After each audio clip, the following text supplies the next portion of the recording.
Hello बच्चों, बहुत बहुत नमस्कार। स्वागत है आप सभी लोगों का नए एपिसोड में। और आज के एपिसोड में हमारे साथ हैं बॉटनी के rock star Rupesh sir. Rupesh sir, स्वागत है आपका आज के एपिसोड में। Thank you. रूपेश सर से जानेंगे कि सर का टीचिंग करियर कैसा रहा है। बहुत एक्सपीरियंस है सर को, और आप सभी लोगों की समस्याओं का समाधान सर से जानने की हम कोशिश करेंगे। सर, सबसे पहले आप बताइए सर कितने सालों का आपको एक्सपीरियंस है इस टीचिंग करियर का, और बॉटनी पढ़ाने में सर कितना मज़ा आ रहा है अभी इस समय? सर, मुझे पढ़ाते हुए करीब 12 साल पूरे हो गए हैं, और 2012 से मैंने पढ़ाना स्टार्ट किया था। और उससे पहले मेरी कॉलेज की पढ़ाई चल रही थी। MSc बायोटेक्नोलॉजी मैंने किया है, जिसमें मैं गोल्ड मेडलिस्ट हूँ। अरे सर, बहुत बढ़िया। तो जब 2011 में था तब मैंने पढ़ाना स्टार्ट कर दिया था, बट 2012 के बाद फिर मैं इस फील्ड में पूरा अच्छी तरीके से आ गया। और टीचिंग में मतलब एक होता है बाय लक और एक होता है बाय चॉइस। तो एक चॉइस वाली चीज़ थी कि बच्चों को पढ़ाना है, बच्चों को अच्छी किसी मुकाम पे पहुंचाना है, क्योंकि इससे बड़ी जो मुझे सोशल सर्विस लगती है कि आप एक देश के यूथ को तैयार कर रहे हो, है ना। आप जो उनको सिखाएंगे वो सीखेंगे। सही बात है। तो हम अब ये तो नहीं है कि हम कोई शाहरुख खान है या बड़े बड़े अमिताभ बच्चन हैं या इस तरह से हैं, है ना। तो हम एक टीचर हैं, और हम एक अपने ज्ञान के माध्यम से हम हर जगह तक पहुंच सकते हैं, है ना। क्योंकि काफ़ी सारे लोग हैं जो इनकी मूवी भी नहीं देखते और they are big shot, but हम तो कुछ भी नहीं है इनके आगे। हम तो एक स्मॉल ड्रॉप है ओशियन के अंदर, बट हम अपनी ज्ञान से देश के क्या दुनिया के कोने कोने तक वो पहुंचा सकते हैं। सर, बहुत बढ़िया। कुछ बच्चों के सर सवाल आते रहते हैं, और हम आपसे भी जानना चाहेंगे कि सबसे पहला सवाल सर बच्चों का रहता है कि बैकलॉग को सर कैसे क्लियर किया जाए। देखिए सर, बैकलॉग पहले हमें जानना ज़रूरी है कि बैकलॉग किन कारणों की वजह से आ रहा है ना। आपकी तबीयत ख़राब हो गई, या आप अपनी कज़न की शादी में चले गए, या आपका बर्थडे सेलिब्रेशन था, या आप वर्ल्ड टूर पे चले गए। अगर इस वजह से बैकलॉग आता है तो देखिए इसका तो फिर मैं कोई रीज़न नहीं देना चाहूँगा, है ना। दूसरा होता है कि हम सिंसियर होकर पढ़ाई कर रहे हैं, अच्छे से पढ़ते हैं सर, 8 घंटे 10 घंटे पढ़ती हूँ, लेकिन मेरा फिर भी बैकलॉग क्रिएट हो जाता है। तो देखिए एक चीज़ है कि direction is more important then hard work. आप किस तरीके से पढ़ाई कर रहे हैं, आपका पढ़ने का पैटर्न किस तरीके से है। क्या आप नोट्स बनाने में, क्या आप बॉटनी या जूलॉजी के नोट्स बनाने में 5 घंटा लगा देते हैं। एक इंसान है जो नोट्स बनाने में 4 से 5 घंटा लगा देता है। एक इंसान है कि वो उसी को 1 या 1.5 घंटे में स्मार्ट वर्क करके उसको तैयार कर रहा है, कि वो एक स्टिकी नोट्स की फॉर्म में कर रहा है। उसको मालूम है कि बायोलॉजी में NCERT आएगी, बहुत ज़्यादा न्यूमेरिकल पोर्शन है नहीं, है ना। तो अगर कुछ चैप्टर्स है, मॉर्फोलॉजी हो गया, एनाटॉमी हो गया, इस तरह के जो चैप्टर हैं जो थ्योरेटिकल है, मिनरल न्यूट्रिशन हो गया, बायोलॉजी क्लासिफिकेशन हो गया, तो मैं तो बच्चों को यही सजेस्ट करता हूँ कि NCERT बेस पेपर आता है, आप स्टिकी नोट्स बनाइए। अच्छा। जो चीज़ ऑलरेडी NCERT में लिखी हुई है आप उसको कहीं मत उतारिए। जो चीज़ उसमें नहीं है, कोई कॉन्सेप्ट आपके टीचर ने समझाया, आप उसको शॉर्ट फॉर्म में स्टिकी नोट्स की फॉर्म में वहाँ पर चिपका दीजिए। इससे ये होगा कि नहीं तो बच्चे को क्या होता है, वो कहता है सर अब मुझे नोट्स पढ़ना पड़ रहा है, फिर पैकेज पढ़ना पड़ रहा है, फिर NCERT पढ़नी पड़ रही है। अब आपकी सारी की सारी एक ही जगह पर रहेगा, तो इस वजह से आपका टाइम बच गया। अच्छा। आपका टाइम बचेगा तो आपका बैकलॉग आने के चांसेस कम है। मतलब बच्चा जो पूरा लिखता है सर, पूरी थ्योरी जो लिखता है उसी को ही बार बार वो रिवाइज करता है, लेकिन वो उतना कर नहीं पाता क्योंकि कॉपी मोटी हो चुकी है। हाँ, कॉपी मोटी हो चुकी है। वो एक ही जगह पे रहेगा तो उसका लिखने का टाइम बहुत सारा बच गया। दूसरा एक चीज़ मैंने और देखी है कि मान लीजिए मुझे केमिस्ट्री या फिजिक्स में कोई चैप्टर पढ़ाया, अब आप कोई भी इधर की कोई भी किताब उठा लेते हैं और आप किसी टॉपिक के ऊपर, किसी चैप्टर के ऊपर 500 न्यूमेरिकल करना स्टार्ट कर देते हैं, 300। ये बहुत तो अच्छी गलती है। ये चीज़ बेकार है। आप उस पे से 40-30 बेस्ट जो न्यूमेरिकल हैं वो छांटिए, है ना। और जो हम लोग DPP देते हैं वो बेस्ट है। देने को तो हम भी एक टॉपिक के ऊपर 100, 150, 300 दे दें, बट उसका कोई मतलब नहीं है। तो हमने जो टॉपिक कवर करते हैं वो डिफरेंट टाइप के टॉपिक जो है उसके ऊपर हमने क्वेश्चन को कवर कर लिया। और सर सारे चैप्टर भी इससे कवर हो जाएंगे। सारे चैप्टर कवर हो जाएंगे। नहीं तो बच्चा लेके बैठा हुआ है 200 क्वेश्चन कि सर मेरा आज वर्क एनर्जी पावर पे पूरा कॉन्फिडेंस आ गया, बट मैं 3 दिन से वर्क एनर्जी पावर ही पढ़ रहा हूँ और मैंने 1000 क्वेश्चन लगा दिए। इस चक्कर में तेरा ना केमिस्ट्री हुआ, ना जूलॉजी हुआ, ना बॉटनी हुआ। आना उससे एक ही क्वेश्चन है और आगे के चैप्टर भी इंपॉर्टेंट। ये भी है कि आप किसी टॉपिक पर अगर एक ही दिन में बहुत ज्यादा न्यूमेरिकल कर देंगे तो आप बाकी 3 सब्जेक्ट को कवर नहीं कर पाएंगे। तो आपको स्मार्ट वर्क करना है, क्वालिटी ओवर क्वांटिटी। नोट्स बना के पढ़ना चाहिए, बहुत अच्छी बात है ना। बट लास्ट 1-2 साल में कोरोना के बाद से चीज़ें ट्रेंड थोड़ा सा चेंज हुआ है। नीट का कट ऑफ भी हाई जाने लगा है। तो मतलब कुछ ना कुछ चीज़ें ऐसी हो रही हैं, चेंजेस आए हैं कि लोग नीट का एग्ज़ाम क्या है, अगर आपका वो जो एग्ज़ाम है, अगर मैं कहूँ कि उसका टाइम 5 घंटे कर दें, तो फिर तो जिनके 400 आए वो भी 600 ले आए। सारा का सारा प्रेशर गेम है, प्रेशर गेम है यार, कि 3 घंटे 20 मिनट के अंदर परफॉर्म करना है। तो वो सारा का सारा प्रेशर गेम है कि आप अपना टाइम पढ़ाई करते करते जितना बचाओगे उतना वो टाइम आप याद करने में या न्यूमेरिकल प्रैक्टिस में लगाओगे। तो बच्चे को टाइम मैनेजमेंट नहीं पता चल रहा है कि 4 सब्जेक्ट को मैं एक दिन में किस तरीके से पढ़ाई करूं। तो सर आपके हिसाब से क्या होना चाहिए, किस तरीके से बच्चे टाइम टेबल फॉलो करें, या अगर टाइम टेबल नहीं भी फॉलो करते तो कुछ उसका स्लॉट बनाएं? बच्चा कितना उसको फिजिक्स पढ़ना चाहिए, कितना हाँ, बायो बच्चा पढ़ना ने चाहिए? अपने आप जी। के ऊपर खुद ही प्रेशर डाला हुआ है। अच्छा। वो इस तरह से टाइम टेबल बना लेता है। 80% लोग इस तरह के टाइम टेबल बना लेते हैं जो फॉलो ही नहीं होते। हाँ। है ना, उसने बना लिया कि आज मुझे उठना है 9 बजे से 1 बजे तक ये पढ़ना है, 1 से 2 मेरा लंच होगा, 2 से 6 मैं ये पढ़ूंगा, और 6 से 8 में 8 से 2।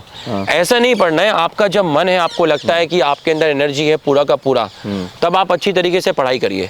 और कोई फिक्स मत करिए कि इतने घंटे पढ़ना है। आप ये लेके बैठिए कि आज मुझे ये टॉपिक फिजिक्स का कंप्लीट करना है, ये केमिस्ट्री करना है। हल्का रखिए, नहीं तो बच्चे को अगले दिन ये रहता है मेरा टाइम टेबल नहीं हुआ फॉलो, ये नहीं हुआ, उसको अंडर प्रेशर आना स्टार्ट हो जाता है। तो नॉर्मल फ्लेक्सिबल रखिए कि मुझे इतने टॉपिक रखना है, इतना टॉपिक रखना है। टॉपिक देख के टारगेट सेट करिए, टाइम देख के मत करिए। हो सकता है वो आपका उसी टॉपिक को कोई स्टूडेंट 2 घंटे में कर लेता है, कोई स्टूडेंट उसको 4 घंटे में नहीं कर कई बार ऐसा होता है, हम लोग भी जब पढ़ते थे तो कई चीजें इजी लगती थी, कई हार्ड लगती थी, और वो मतलब हर एक इंसान का वेरी करता है। और एक है बच्चों का रिवीजन का पैटर्न सही नहीं है। अच्छा। अगर बच्चे को किसी चैप्टर को रिवाइज करना है तो वो उस चैप्टर को स्टार्टिंग से पढ़ना शुरू कर देता है। हाँ। मैं ये मानता हूँ कि अगर कोई भी चैप्टर है उसको 70% चीज़ें आती हैं, 30% चीज़ें नहीं आती, तो उसको जब रिवीजन करना है तो अपने जो वीक पॉइंट्स हैं, जो 30% है, पहले उन्हीं को ढूंढ के फोकस करना चाहिए। वो उन 30% को रिवाइज करने के लिए वो 70% चीजें भी पढ़ता है जो उसको ऑलरेडी आती हैं, और जो 70 आती है वही पढ़ता रहता है, तो वही पढ़ता रहता है, और 30% फिर डाइल्यूट हो जाता है। अगर आप सीधा 30% ही उठाओगे बार बार, तो वो आपका बेस्ट रहेगा। सर एक सवाल और आता है बच्चों का कि टेस्ट तो दे रहे हैं सर, लेकिन नंबर नहीं आ रहे हैं, पढ़ते हैं 8 घंटे 10 घंटे पढ़ते हैं, नंबर नहीं आते हैं, तो सर टेस्ट के सॉल्विंग की स्ट्रेटजी क्या होनी चाहिए, किस तरीके से बच्चे क्वेश्चन प्रैक्टिस करें कि टेस्ट में उनके नंबर बढ़े? सर देखिए, 2-3 तरह के स्टूडेंट होते हैं। एक वो स्टूडेंट होता है जो अपना एग्जाम का जो शुरुआत है वो सीधा 600 नंबर से करता है। पहले टेस्ट में 600 आते हैं उसके, फिर वो 620, 630, 650 इसी में घूमता रहता है। एक स्टूडेंट ये होते हैं, ठीक है। बट सिलेक्शन जिन स्टूडेंट्स का होता है वो सारे स्टूडेंट ब्रिलियंट नहीं होते, है ना। मतलब सारे लोग मौलाना आजाद और एम्स में या एफएमसी में नहीं जाते हैं, है ना। बाकी सब लोग जो होते हैं वो अपने स्टेट के टॉप कॉलेज में या नॉर्मल जो गवर्नमेंट मेडिकल कॉलेज है उसमें जाते हैं, जिनको आप कहते हैं एवरेज स्टूडेंट, जो मेहनत ज्यादा करता है, इंटेलिजेंट भी होता है, बट उससे ज्यादा वो मेहनती होता है। तो अब लोग ये कहते हैं कि सर मेरा पहले टेस्ट में तो नंबर आया था 580, दूसरे में मेरा आया 430, मैं डीमोटिवेट हो रहा हूँ। तो ऐसा नहीं है, आपको कभी कभी मार्क्स ज्यादा मिलेंगे, कभी कभी कम मिलेंगे। अब पहले टेस्ट में मान लीजिए आ रखा है फिजिक्स में यूनिट एंड डायमेंशन, और किसी टेस्ट में आ गया रोटेशन एंड मोशन, तो फिर ये भी डिपेंड करता है कि आपका उस टेस्ट का सिलेबस क्या था, है ना, क्वेश्चन पेपर का डिफिकल्टी लेवल क्या था। तो इस वजह से भी मार्क्स ऊपर नीचे हो सकते हैं। कई बार ऐसा भी होता है कि कोई पेपर होता है उसका कट ऑफ कम रहता है, कट ऑफ कम रहता है, कट ऑफ वो रहता है। तो बच्चे को डीमोटिवेट नहीं होना है। आप एक पत्थर को तोड़ रहे हो, आप उस पर 10 हथौड़े मार रहे हो, टूट रहा वो 11वें में है, आप 11वें हथौड़े को सेलिब्रेट कर रहे हो। 11वें हथौड़े की ताकत तभी थी जब 10 उसके ऊपर लगे, तो आप 10 को भूल गए कि सर मैं तो सर 8 टेस्ट दिए मैंने और आज जाके मेरा 600 नंबर आया है। तो जो तेरे 600 नंबर आया ना, अगर मैं तुझसे सीधा कहता भाई तुझे फर्स्ट से लेके 7 टेस्ट तक छोड़ दे, सीधा 8वां देना है, तो कभी भी नहीं आता। ये जो 7 टेस्ट तूने दिए मतलब क्यूमुलेटिव इफेक्ट है, हर दिन की मेहनत ऐड हुई है। तो मार्क्स कम आए, मार्क्स ज्यादा आए, पेपर में प्रिपरेशन हो या ना हो, आपको पेपर देना है। कई बार सर बच्चे तैयारी ना होने के कारण छोड़ देते हैं कि यार इस बार तैयारी नहीं है, अब मैं अगला वाला टेस्ट दूंगा। सर वो ये जैसे मेरी उनसे बात हुई कई स्टूडेंट से, वो कहते हैं तुमने पेपर क्यों नहीं दिया? बोला सर पेपर देंगे तो मार्क्स घर पे जाएंगे, ठीक है, मार्क्स घर पे जाएंगे तो पेरेंट्स कहेंगे कम नंबर मिला। फिर वो कहते हैं सर इससे बड़ा रीजन ये होता है कि मार्क्स कम आएंगे तो हम डीमोटिवेट हो जाएंगे। मैंने कहा तुम उस वे में देखो ही मत ना, तुम आप देखो कि यार मेरी प्रिपरेशन कम है, मेरे तो 50% तैयारी हुई है और 50% में मैं 45% लेकर आ रहा हूँ, तो ये तो अच्छी बात है। पेपर मत छोड़िए। मतलब मैंने जो देखा है कि पूरा साल पढ़ना अलग चीज होती है, बट एग्जामिनेशन हॉल के अंदर उस प्रेशर को झेलना, बियर करना, वो अलग चीज होती है। अब किसी बच्चे को एग्जामिनेशन हॉल तक, मेन गेट तक नरेंद्र मोदी जी छोड़ने जा सकते हैं, बट जहां वो बैठ के क्लास के अंदर एग्जाम देगा वहां तो नरेंद्र मोदी जी भी नहीं जा सकते। सही बात है। तो जब नरेंद्र मोदी नहीं जा सकते तो हमारी तो फिर कोई वैल्यू है ही नहीं।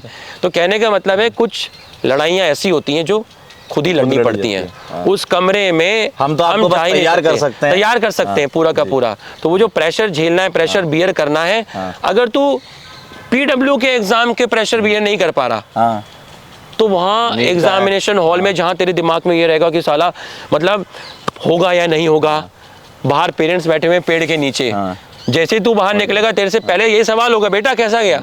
सही बात है। तो अगर तेरा एक क्वेश्चन उसमें पहले ही नहीं आया, दूसरा नहीं आया, तो प्रेशर में आ जाएगा। और सर एग्जाम हॉल के बाहर इतनी जनता देख के इतनी एकदम जनता, डर महसूस हो जाता है। इतना डर महसूस हो जाता है कि होगा या नहीं होगा। भाई कहने का मतलब ये है कि यार सब तैयारी करते हैं, आपको डरना नहीं है, आपको अपना बेस्ट देना है जी। अब होता क्या है 90% बच्चा बायोलॉजी से स्टार्ट करता है और सोच के आता है पहले से कि मेरे को तो 340 350 तो मिनिमम लाने हैं। मान ले तेरे साल उस दिन बायोलॉजी का पेपर बहुत डिफिकल्ट आ गया, जिसमें अगर जैसा लास्ट ईयर का मैंने सुना था इस बार ऐसा ही शायद बॉटनी में हुआ। हाँ, जैसे इस बार जो डिफिकल्ट बनाया गया वो थोड़ा पेपर लेंथी कर दिया। अच्छा अच्छा, है ना, आप पेपर को लेंथी कर दो, ड्यूरेशन अब उसको टाइम ज्यादा लगेगा। वो सोच के आया था कि 40 मिनट्स में बायोलॉजी खत्म करनी है, सॉल्व करते करते उसके दिमाग में आ गया कि बायोलॉजी तो 1 घंटे से ऊपर जा रही है। तो यहाँ से प्रेशर बिल्ड हुआ, प्रेशर बिल्ड हुआ तो उसको ये प्रेशर केमिस्ट्री में भी इफेक्ट करेगा, फिजिक्स में। उसको दिमाग में आ गया कि मेरी फिजिक्स छूटने वाली है। ये प्रेशर बिल्ड होने की वजह से जो बॉटनी जूलॉजी के क्वेश्चन थे वो भी उससे क्या हो गए, गलत हो गए। तो सारा जो खेल मुझे समझ आता है सर वो टाइम का है और प्रेशर का है। जितना पेपर दोगे उतना बेस्ट है। नहीं आता हो पेपर दो, कम से कम आप प्रेशर झेलना तो सीख जाओगे, वो बहुत जरूरी है सर। और सर जैसे कि आप बॉटनी के रॉक स्टार हैं। अरे सर ये तो दाल उठी चल रही है सर, है ना। मैं आपसे ये जानना चाहता हूँ कि एक आइडियल टाइम क्या होता है। एक बच्चे ने मुझसे भी सवाल किया था कि सर डीपीपी सॉल्व करने का एक आइडियल टाइम क्या है। मान लीजिए बॉटनी के 15 सवाल हैं, तो कितने समय में वो सॉल्व किए जा सकते हैं? देखो सर, जैसे आपने कहा रॉक स्टार, पहले तो मैं 30 सेकंड में इसका जवाब दे देता हूँ। लोग लता मंगेशकर के भी गाने सुनते हैं, मोहम्मद रफ़ी के भी सुनते हैं, किशोर दा के भी सुनते हैं, है ना, अरमान मलिक के भी सुनते हैं, सबके सुनते हैं। तो सबके अपने अपने ऑडियंस है, सबके अपने अपने फैंस हैं। अब ऐसा नहीं है कि जो लता मंगेशकर के गाने सुनता है वो किशोर दा के नहीं सुनेगा। लोग सबके मतलब अपने अपने ऑडियंस है, सबके अपने अपने गाने सुनते हैं। और डीपीपी का ये था कि आप किसी टॉपिक को अगर पढ़ रहे हैं, आपने बॉटनी का कोई टॉपिक पढ़ा, आप पढ़ते डीपीपी सॉल्व मत करिए। आपके दिमाग में वो चीजें हैं, है ना। आपने आज पढ़ा तो आप कल उठ के मॉर्निंग के टाइम या किसी ऐसे टाइम नॉर्मल उस टाइम आप डीपीपी सॉल्व करिए। आपने कोई चीज़ पढ़ी है, उसमें कुछ थ्योरेटिकल चीज़ें एग्जाम्पल आपको एकदम अभी याद है, आप उस डीपीपी को 1 दिन बाद लगाइए और फिर आप देखिए कि आपको अभी भी वो एग्जाम्पल याद है या नहीं है। आपने 15 क्वेश्चन किए, 15 में से 8 या 9 तो बिना नोट्स खोले हो गए। तो ये वो क्वेश्चन थे जिनका टॉपिक आप कभी नहीं भूलोगे। अच्छा। इन पे बहुत ज़्यादा फोकस नहीं करना है। 2-3 क्वेश्चन ऐसे थे जो आपको आंसर आते थे बट आपको चेक करना पड़ा पीछे, हाँ बी है, सी है, हाँ बी है, लेकिन आपको श्योर नहीं था। आपको इन क्वेश्चन पे गोले लगाने हैं कि मतलब ये क्वेश्चन मुझे आते थे बट कॉन्फिडेंस नहीं था। 3 क्वेश्चन ऐसे थे जो मुझसे हुए ही नहीं, तो टोटल क्वेश्चन हो गए 6।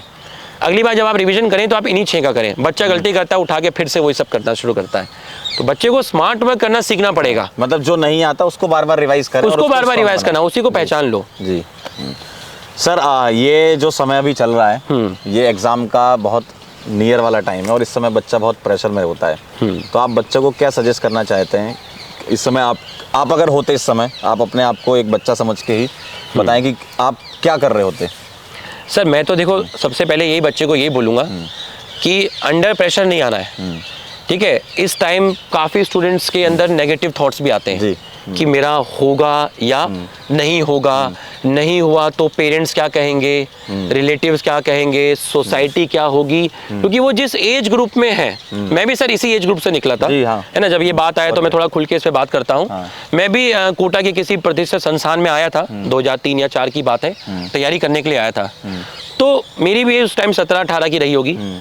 तो मेरे को उस टाइम ऐसा लगता था कि अगर मेरा नहीं हुआ तो मेरे सारे दरवाजे बंद हैं, मुझे ऐसा लगता था, है ना। मेरे पेरेंट्स क्या कहेंगे, मेरे रिलेटिव्स क्या कहेंगे, बट ऐसा होता नहीं है ना। आपको प्रेशर नहीं लेना है, आपको किसी भी गलत रास्ते पे नहीं जाना है। कई बार बच्चे क्या है दबाव ज्यादा ले लेते हैं तो गलत कदम उठा लेते हैं। जैसे हमें न्यूज में भी आता है, तो इसको सुन के मतलब कलेजा फट जाता है ना। मतलब जेई नीट सब कुछ नहीं है, जेई नीट सब कुछ नहीं है सर। हमने भी प्रिपरेशन की थी, लेकिन भगवान को मंजूर नहीं था या हमारी मेहनत में कोई कमी रही होगी, है ना, तो हमारा नहीं हुआ। लेकिन क्या हमारी ज़िंदगी ख़त्म हो गई? नहीं। हम ये तो नहीं कहते कि हम बहुत बड़े किसी उस पे आ गए हैं, है ना, बट ये है कि हम पढ़ा रहे हैं, सम्मान से हम रोजी रोटी कमा रहे हैं और खा रहे हैं, भगवान का आशीर्वाद है। बट हम डॉक्टर नहीं है, हमारी भी लाइफ चल रही है। तो मैं बच्चों को ये कहूँगा कि अपना पूरा बेस्ट दो, ठीक है, डरना नहीं है और पॉजिटिव माइंड से दो, पूरा एफर्ट्स लगाना है। देखो रिग्रेट तब होगा आपने मेहनत नहीं की और आपका नहीं हुआ, आपको बाद में रिग्रेट होगा कि यार हम कोटा आए थे बट मैं शायद उतना पढ़ाई नहीं कर पाया, मैं थोड़ा चंबल गार्डन में घूमने में व्यस्त हो गया, या मैं मैस ही बदलता रहा, रूम ही बदलता रहा, या मैं क्लासेस रेगुलर नहीं करता था, तब आपको रिग्रेट होगा। आपने मेहनत की तो मेहनत करने वाला रुकता नहीं है। मेहनत करने वाले के साथ ये होगा कि सर 590 कट ऑफ गया, वो 560 पे रुक गया।